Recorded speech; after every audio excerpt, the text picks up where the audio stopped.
Good morning. Welcome to another edition of Daily Brew, your morning pick-me-up. I'm Art Preuss, pastor of the Naples SDA Church.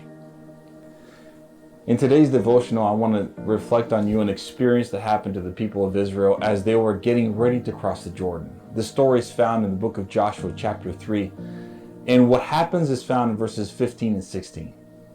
They had just left the desert and they're waiting on the eastern side of the Jordan River, waiting to go west. And they're encamped waiting for God's instruction. And God tells them to move forward. So what did they do? They moved forward. But here's the problem. They needed to cross the river.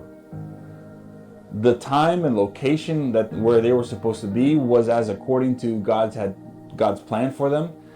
However, it wasn't the right time of season. At least not in humans' eyes. They were in the spring and the winter had just gone. It was the rainy season, and now with the spring coming, the snow that is thawing in the mountains are inundating the rivers, and the rivers are higher, at a higher level. They're flowing at a higher level. But God nevertheless instructs people to go through. And so the priests pick up the ark and start walking. And as they walk towards the river, the people are filling in about 3,000 feet behind them. They're walking also behind the priests. As they move forward, their feet touch the water. And all of a sudden, the water ceased to flow. It's almost as if there was a wall that barricaded the river from flowing downstream, and they were able to cross to the other side of the river. This kind of resembles the story of what happened when the Israelites left Egypt. Remember, this is a brand new generation, and they had not experienced the Red Sea experience. They had not seen what had happened, but God is now giving them another experience at that same level of eyewitness.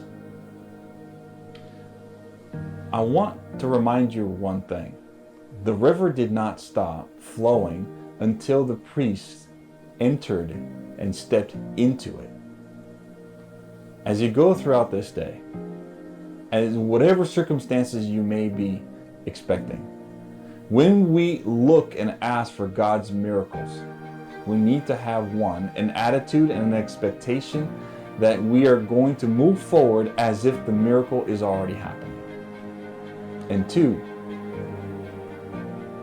you may be experiencing wet feet prior to the river ceasing to flow. In other words, you may need to move ahead. You may need to step into that river before God stops the flow, before God provides for that miracle. I pray God will bless you this day as you move forward and step forward in faith.